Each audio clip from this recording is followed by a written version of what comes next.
JDS Rajanna ವಿರುದ್ಧ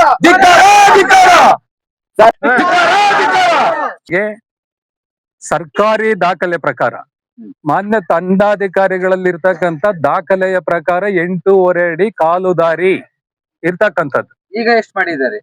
ಈಗ ಅವ್ರು 20 ಅಡಿ ಮಾಡ್ಬೇಕು ಅಂತಕ್ಕಂತಹ ನಿರ್ಧಾರಕ್ಕೆ ಕೈಗೊಂಡು ಆ ನಿರ್ಧಾರಕ್ಕೆ ಅಂದ್ರೆ 20 ಅಡಿ ಯಾವಾಗ ಆಯ್ತು ಅನ್ನೋದ್ರ ಬಗ್ಗೆ ಸ್ಪಷ್ಟೀಕರಣವನ್ನ ನಾನು ಸಹಾಯಕ ಕಾರ್ಯಪಾಲಕ ಅಭಿಯಂತರರನ್ನ ಕೇಳಿದಾಗ ಯಾವುದೇ ಉತ್ತರವನ್ನ ನೀಡದೆ ಇಲ್ಲ ಇದು 20 ಅಡಿ ರಸ್ತೆ ಅಂತಕ್ಕಂತಹ ಉಡಾಪೆಯ ಉತ್ತರವನ್ನ ನೀಡಿರ್ತಾರೆ.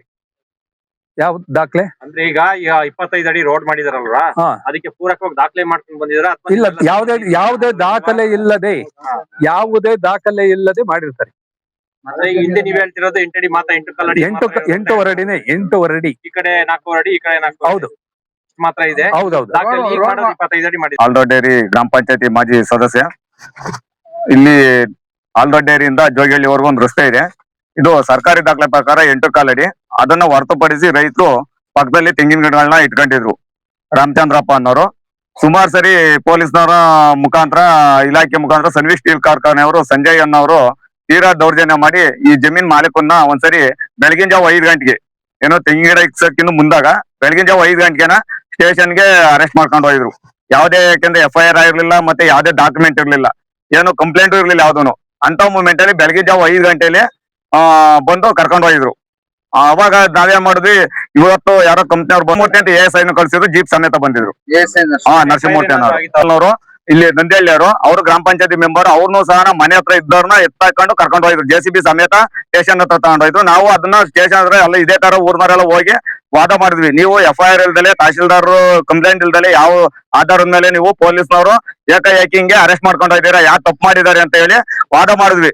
ಅವತ್ತು ಆಯ್ತು, ಏನೋ ಆಗೋಗ್ಬಿಟ್ಟಿದೆ, ಆಯ್ತು ಹಂಗೆ ಹಿಂಗೆ ಅಂತ ಹೇಳಿ ಇಲ್ಲಿ, ಯಾಕಂದ್ರೆ ನಮ್ಮ ಶ್ರೀನಿವಾಸ್ ಅವರು ಇಲ್ಲೇ ಲೋಕಲ್ನವರು.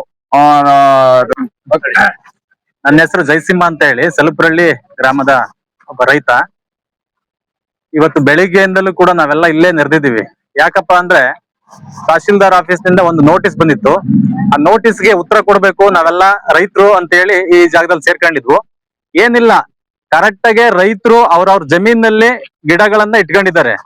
ಅದು ಈ ಸನ್ವಿಕ್ನರ್ಗೆ ಡಬಲ್ ಲಾರಿಗಳು ಅಡ್ಡಾಡ್ಬೇಕಂತ, ಅವ್ರಿಗೆಲ್ಲ ಡಬಲ್ ಗಾಡಿಗಳು. ಅದು ವೆಯ್ಟ್ ಎಷ್ಟೋ 30 ಟನ್ 35 ಟನ್ ಲಾರಿಗಳು ಅಡ್ಡಾಡ್ಬೇಕಂತೆ. ಇಲ್ಲಿ ಆಕ್ಚುಲಿ 8 ಅಡಿ ಇರ್ತಕ್ಕಂತ ರಸ್ತೆ ಇದು. ನೆಕ್ಸ್ಟ್ ಈ ರೋಡ್ ಅನ್ನ ಬಿಟ್ರೆ ಆಲ್ದೊಡ್ಡೇರಿ ಟು ಸೋಮಸಾಗರ ಆ ರಸ್ತೆ ಸುಮಾರು 30 ವರ್ಷ ಆಗಿತ್ತು. ಎಲ್ಲ ಕಿತ್ತೋಗಿ ಗುದ್ರ ಗುಂಡಿ ಎಲ್ಲ ಬಿದ್ದಿತ್ತು. ಅದೇನೋ ನಮ್ಮ ಪುಣ್ಯ, ಮೊನ್ನೆ ಯಾರ ಪುಣ್ಯಾತ್ಮ ಕಾಂಟ್ರಾಕ್ಟರ್ ಆ ಕೆಲಸವನ್ನ ಮುಗಿಸ್ಕೊಟ್ಟವನೆ. ಆ ರೋಡ್ಗೂ ಕೂಡ ಈಗ ಕಂಟಕ ಬಂದಿದೆ ಈ ಸನ್ವಿಕ್ ಸ್ಟೀಲ್ ಫ್ಯಾಕ್ಟರಿಯ ಲಾರಿಗಳಿಂದ. ನೋಡಿ ಸ್ವಲ್ಪ ಈ ರಸ್ತೆನಲ್ಲಿ ಆಲ್ದೊಡ್ಡೇರಿ ಟು ಸನ್ವಿಕ್ ವರ್ಗೂ ಒಂದು ಸುಮಾರು 30 ಕುಟುಂಬದ ರೈತರ ಜಮೀನುಗಳಿದೆ. ಆ ಜಮೀನುಗಳಲ್ಲಿ ನಾವ್ಯಾರೂ ಧೈರ್ಯವಾಗಿ ನಮ್ಮ ರಸ್ತೆ ಬದಿನಲ್ಲಿ ಕೆಲಸ ಮಾಡಂಗಿಲ್ಲ. ಆದ್ರೆ ಪ್ರತಿ ದಿವಸ ಸುಮಾರು 4 ರಿಂದ 5 ಜನ ಆಫೀಸರ್ಗಳು ಸನ್ವಿಕ್ ಕಾರ್ಖಾನೆಯಿಂದನ ಒಂದು JCB ಆಲ್ದೊಡ್ಡೇರಿ ಟು ಸನ್ವಿಕ್ ಸ್ಟೀಲ್ ಫ್ಯಾಕ್ಟರಿ ವರ್ಗುನು ಪ್ರತಿದಿನ ರಸ್ತೆನಲ್ಲೇ ಇರುತ್ತೆ. ಅವರು ಭಯ ಹುಟ್ಟಿಸ್ತಕ್ಕಂಥದ್ದು ರೈತರನ್ನ. ನಾವೊಂದು ಗಿಡನೂ ಇಡಕ್ಕಾಗಲ್ಲ, ಪಕ್ಕದಲ್ಲಿ ಜಾಗ ಐತೆ ನಮ್ಮ ರಸ್ತೆ ಅಂತ ಹೇಳಿ ಒಂದು ಗಿಡನೂ ಇಡೋದಕ್ಕೆ ಬಿಡ್ತಾ ಇಲ್ಲ. ಒಂದು ಗಿಡ ಇಟ್ಟಿದೀವಿ ಅಂದ್ರೆ ತಕ್ಷಣ ಅಲ್ಲಿ ಪೊಲೀಸ್ ಸ್ಟೇಷನ್ ಫೋನ್ ಮಾಡ್ತಕ್ಕಂಥದ್ದು, ಪೊಲೀಸ್ನವ್ರು ಬರ್ತಕ್ಕಂಥದ್ದು, ನಮ್ಮನ್ನೆಲ್ಲ ಬೆದರಿಸ್ತಕ್ಕಂಥ